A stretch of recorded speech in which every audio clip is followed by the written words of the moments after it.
How are we all? I know it's a little bit of an unusual night, Sunday night. Tell us, those of you that are at groundwater still or have been to groundwater, how are you feeling? Because I know Sunday night don't always feel that good. Monday morning's usually worse, but it looked like it was worth it. We have seen a lot of videos and a lot of footage. It looked like a great crowd, so I hope you all had fun. We've got James joining us tonight. He's got some shows coming up and new music out. So if you've got any questions, pop them in the comments and we'll welcome him in the room. Hello. Danni, how are you?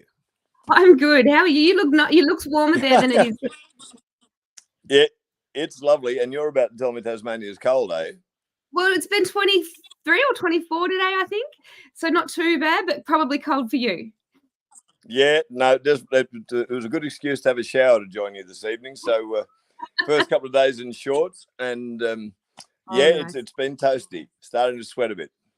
Oh, wow. What are the temperatures normally up there, like at summer? What's your... midsummer, we look at high 30s. We very rarely break 40 where we are. We're just on they call the border ranges, just southwest of Stanthorpe, and the New South border is only 17 k's past us, so we only just scraped into Queensland. But we've been here for a long time. Winters are obviously pretty nasty. We had run of -4 or -5s this year, but evening temperatures in summer are lovely. It gets down to, I don't know, a cool night in summer is 11 or 12, but sits around 16, 17. Perfect fire weather, just to have your campfire. And we're just when I always mark in the calendar when I light the inside fire for the first time each season. I did that on the 21st of May this year, and we let it go out 2 nights ago. So that was the 19th of October. Lots of firewood. Yes, lots of firewood. Oh gosh, you'd need more here. We were just talking before with my stepdad heard your interview on the radio down here, and he wanted to know, because he knows the guy that you're talking about, and he was very excited because he's from Deddington, so he's very close, but he wanted to know how many sheep you have on the farm. He's a stock agent. We're pretty low. Yeah, we're pretty low at the moment. We've only got about 800 ewes or 750 ewes, but we are rebuilding the flock. We should be running about 2,500 breeders. But by the time the lambs are saleable, we sit around, full capacity is about 3,800, 4,200 sheep all up. But we've just built the nucleus herd back up to 10 lovely girls and a very handsome bull. The last lot came on board yesterday. So Herefords are my breed. I've had a lot to do with all breeds of cattle, but I exist because of Hereford cattle. My father went to England to study them in the early 60s, and that's where I met my mother, who was English. So without Herefords, I wouldn't be here. Isn't that interesting? I didn't know that. So that's very, very something I haven't known about you. There's lots of people popping in the room, and I don't know if you can see it, but they're popping comments in. So Susan says hi, Karen says hi. There's heaps of people popping through. So it's great to see you all. If you've got questions, put them in the comments. I actually went out last night, which I don't very often do, but I went to Rural Rumble down here, which is a rural youth function. And I reckon they had a few hundred people there with, they had Lane Pittman and other people performing. And I asked around the crowd, I was thinking, you're coming to Tassie, and what do people want to know about you? So I went around the crowd and I asked a few questions, and it came back with a few interesting ones. Do you want to have a go? Is he still alive? Would be the first one. Is he still alive? It was good. Do you know what? One of them that really interested me, and it was a young girl, and she said to me, "Way Out West." She wanted to know about Way Out West because everyone knows that name, and a lot of the younger people are starting to go, "What is that song?" So Way Out West was a cover. It was a cover. It was written by the Jingos, wasn't it? Correct. The writing credits on that are interesting because it's one of the few songs that is credited to the Dingoes as a band. Brod Smith recently passed, and Karen Tolhurst did most of the writing for the band, but they obviously felt that was one that the band shared as a writing credit. And it's great. I didn't realise for a long time that a lot of people thought I wrote it, and I have been at pains to point out over the years, because it was released in 1992. Towards the end of last century, which always makes me laugh. That just saying, I enjoy singing it and listening to it as much as anybody because I didn't write it. It's not like I'm going, oh, my song is fabulous. I just have always loved it. Yeah, that it's interesting. That's how that changes, isn't it? It's not your word. The reason Very that much so. it changed your career, really, didn't it? Crazy, and it's still funny. I'm astounded over the years at the breadth of backgrounds of people who that song has become part of their soundtrack. One of my favorite comments or remarks about music is, imagine your life without its soundtrack. And I very much believe that. Music's been very, very important outside creating it, listening to it. But I'm astounded that I'll get early teens through to 70-year-olds saying that at some stage of the game they'd heard that song and it had some kind of a connection to an important and memorable part of their life. But I always feel a bit sorry for the teen kids because they're obviously subjected to it against their will for a long time by parents who are part of the party. So yeah, it's pretty funny. It's education. It's education. And coming forward, all the way through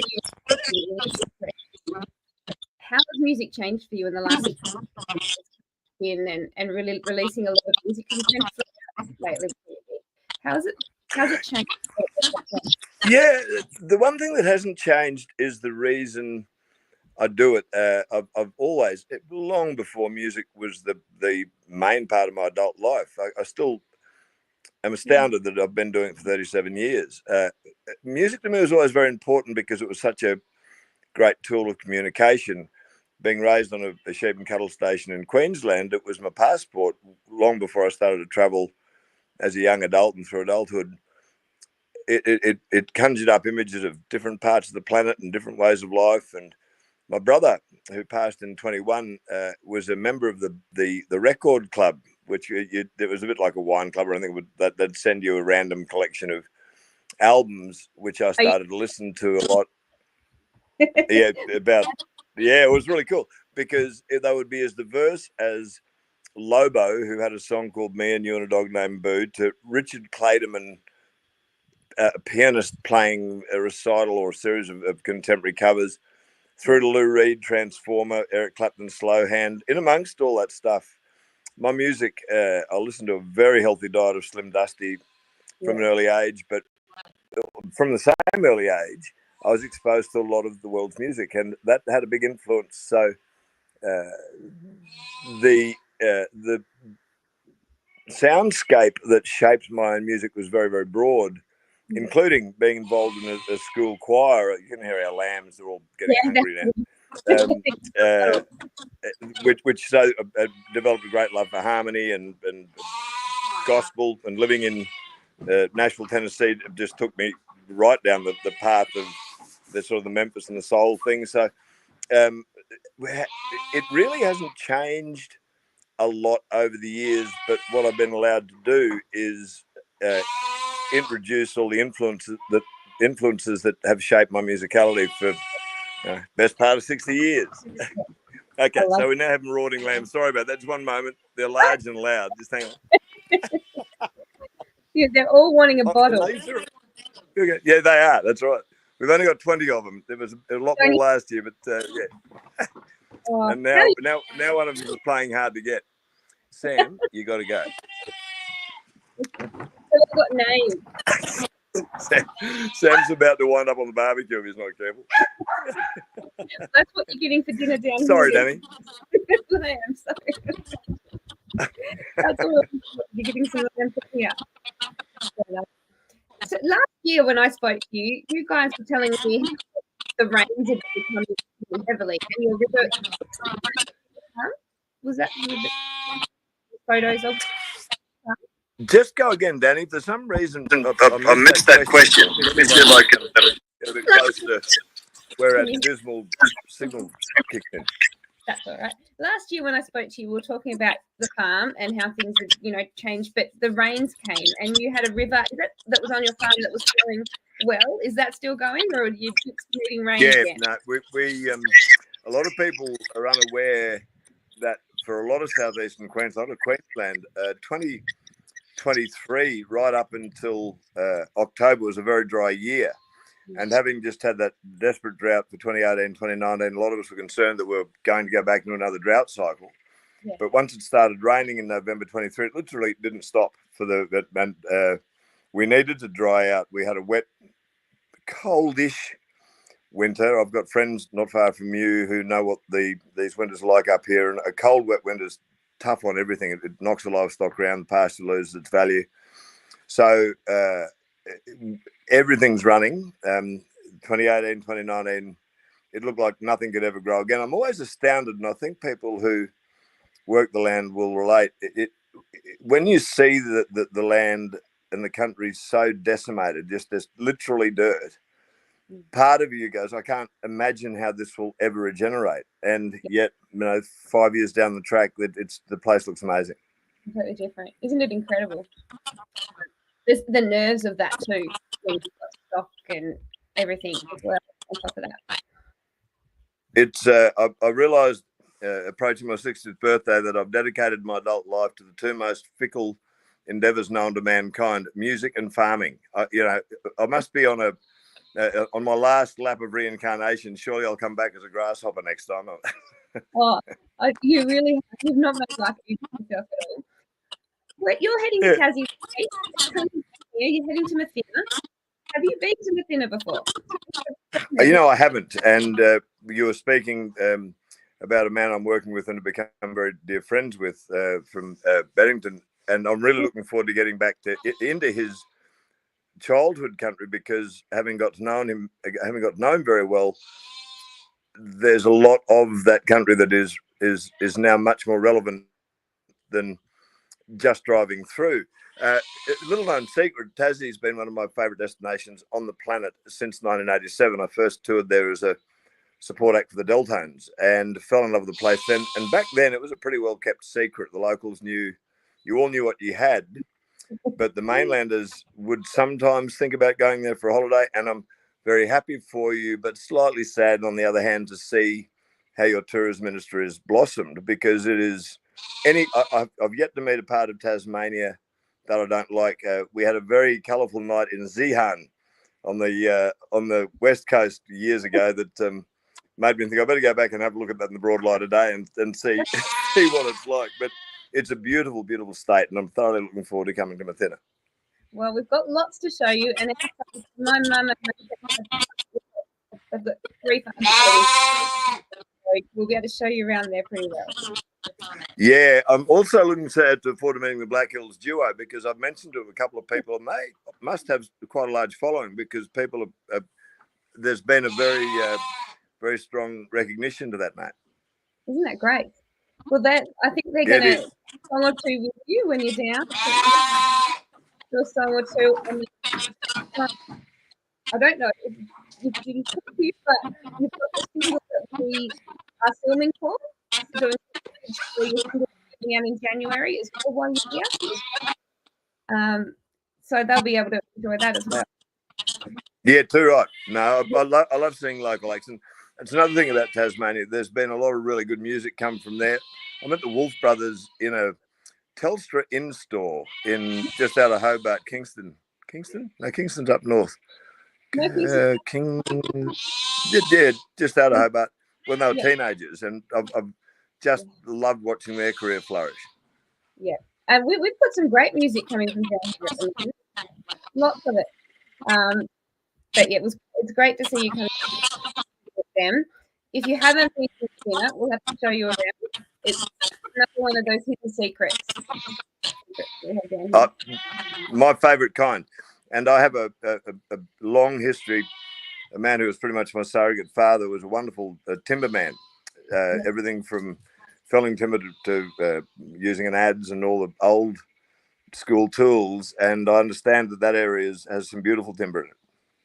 It's gorgeous, absolutely.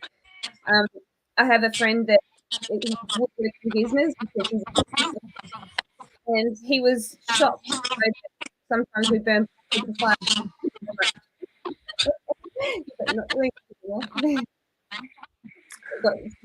I missed the most important. That it sounded to me like you said he was shot. he was shocked because we sometimes burn blackwood as firewood. He wasn't very impressed.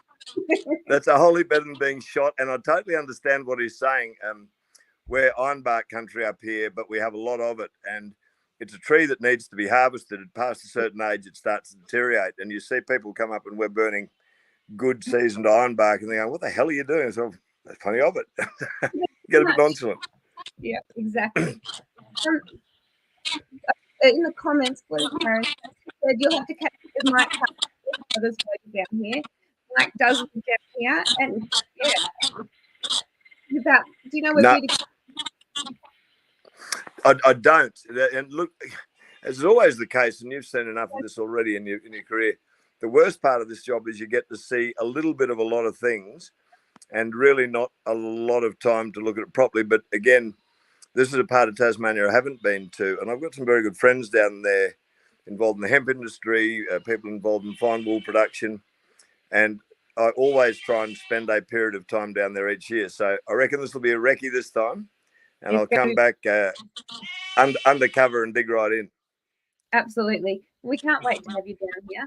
Tell us a little bit, whiskey trees. Tell us the best place for people to apply that. Yeah, look, interestingly, I didn't write the lyrics to this. I was involved in the creation of the music. The three of us, Terry MacArthur, Mika Cannon, who we're hoping to bring to Australia in 2025. And the song just made sense straight away. I liked it, but I didn't realise that a whiskey tree was a renowned thing. That's such a poor word, but it was a part of quite a lot of history in the States with Prohibition, and it as a safe place to keep goods and chattels, and that coloured the whole dialogue for me. Once I knew that, because I'd always assumed that it was very much a song of hope, given that you cling to the chimney, but help is on its way, sort of thing. But giving it more texture and depth of knowing that preparations have been made for a difficult time really helped me understand the song better, and I just think it's a really lively, jaunty delivery of a fairly serious topic. Yes, and so you did. I know Terry wrote it. They wrote it. Or was after that on the music side. Yeah. See, the thing is, I've done a lot of work with Terry MacArthur over the years, and he's one of my favourite lyricists. And I always find, with his words, when I resonate with some of his writing, it does take me quite a long time to have moments of revelation. Go, oh, I get it, but that's part of the charm as the performer, because if the song is still unfolding for the person who performs it, one can only hope that the same thing happens to people listening. That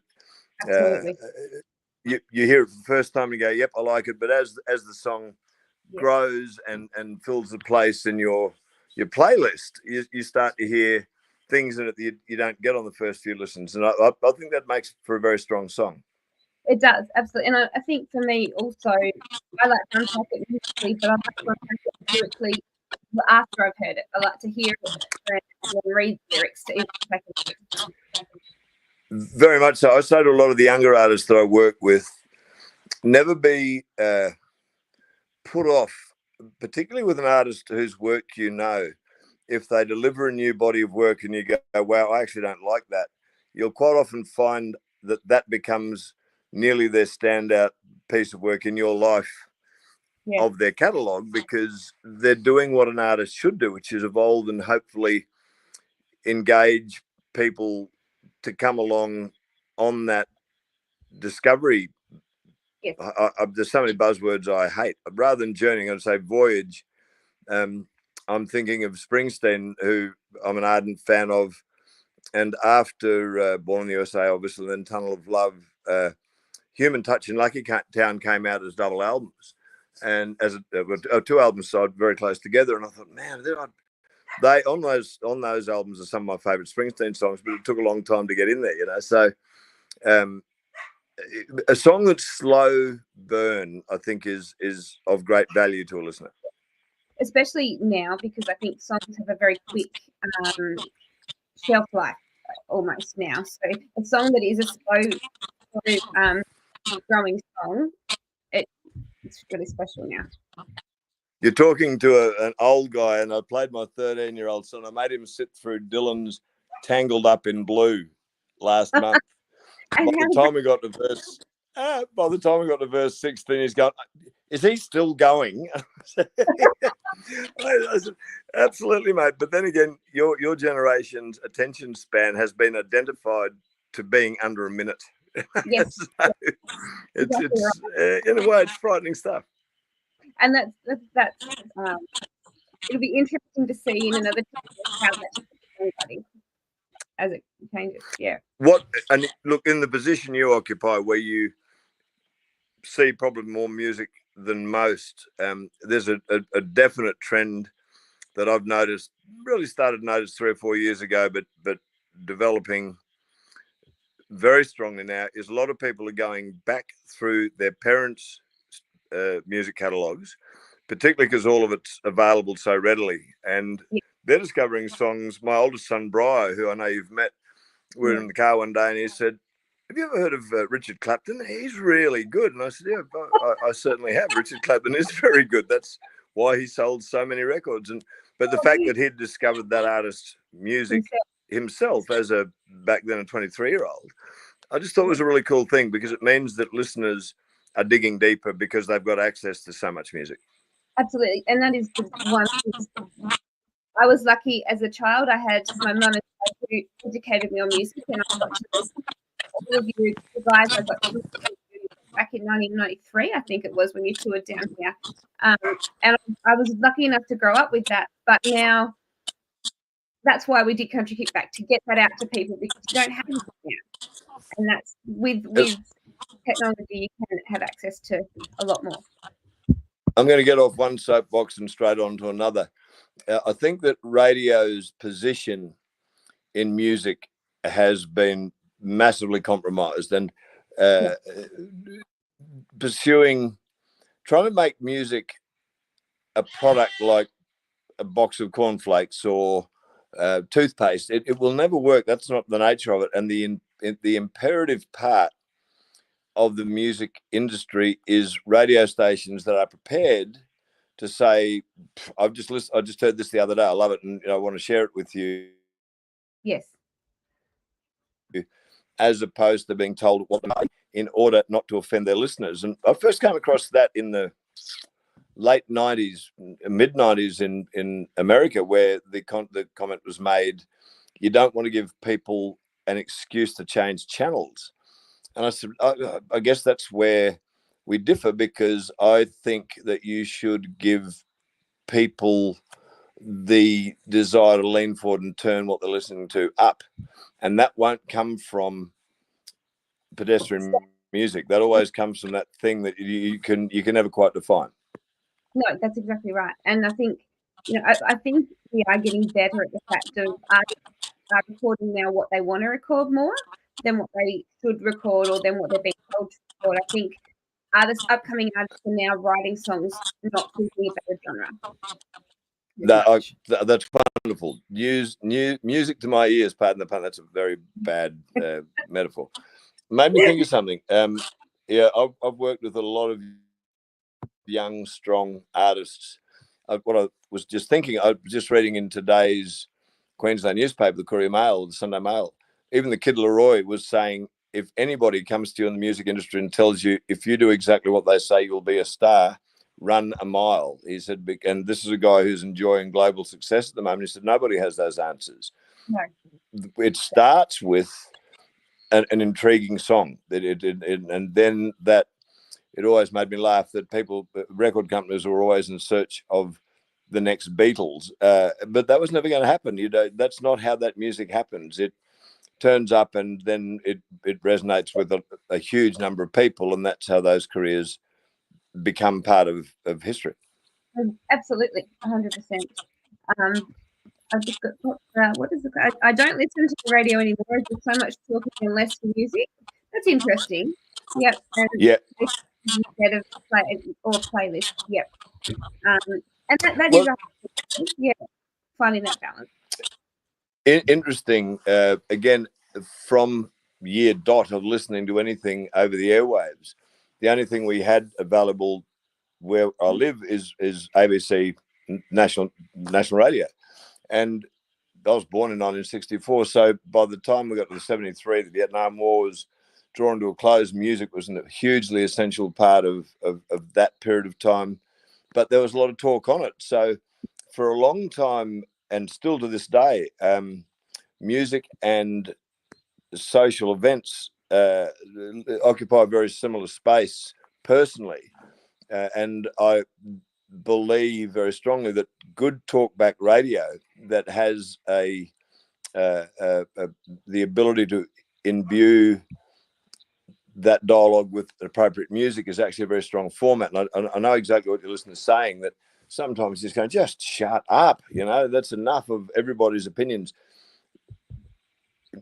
Music is a very powerful tool to further a point or to color an illustration.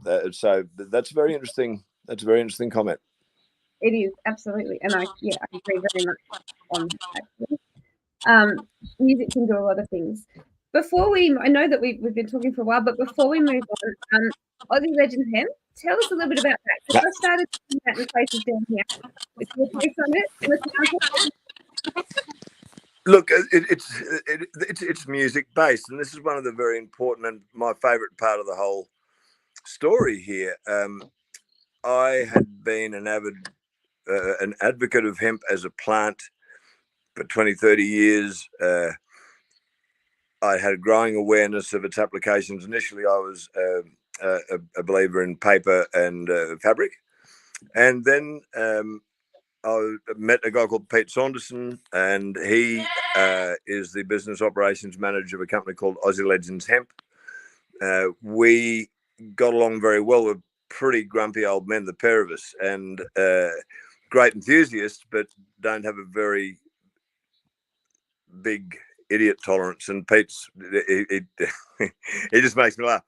I didn't realise that I'd been using his product for years, not knowing that I'd ever meet the organizer. And as a result of that, I learned that Pete was an avid music consumer, drove racing cars, has had a really colourful life. Music's been an incredibly important part of that for him. And we formed a relationship where I was using his product anyway, so promoting it was just basically telling people on a larger scale what I'd been telling people for years. And Pete became involved in the music industry. It's a long, slow process.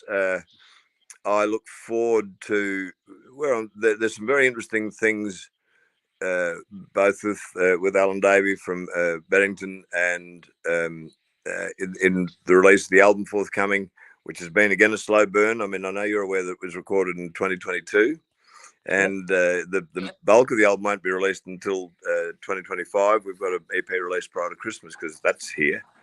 But Pete, and getting to know him well, his ideologies on his product are exactly the same as mine with music, that it is good for people. And really the job we have is to introduce or to make more and more people aware of just how good hemp is as a product. Yeah. Then in your state, a very dear friend who I'm delighted to have learned is actually the leader in a national leader in developing textile building materials and textiles. She has ex-hemp, Andy Lucas, who I'm really trying to see while I'm down with you. But man, she is a seriously influential, pioneering woman from Tasmania. She's one of my favorite people on the planet. So I've met some amazing people, and there's quite a lot I can't divulge yet, but there's some very, very interesting work taking place on that front, which will make apparent when the time comes. Absolutely. That's so exciting.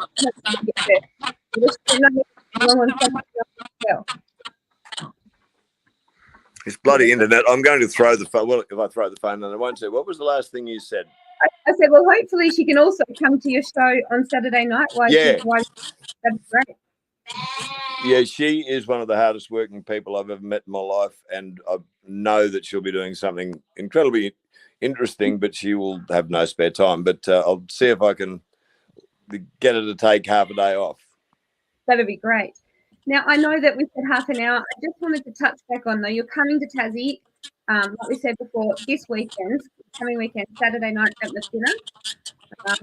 Tickets are still available, and you're going to do some meet and greets, I've been told, as well, while you're here.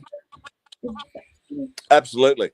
Wonderful. Absolutely. And we have an involvement also with the regional fire service down there. So, look, it's going to be a very busy period of time, but I have a low threshold of boredom, and I love Tasmania. So by the time I leave here, I'm just sending another message to the Mathina public in general, saying I will be better presented when I get down there than the last one I sent, which I just finished in the morning with young horses. So I do scrub up okay, I think, still. But my eyesight's fading, so I probably think I look a lot better than I do.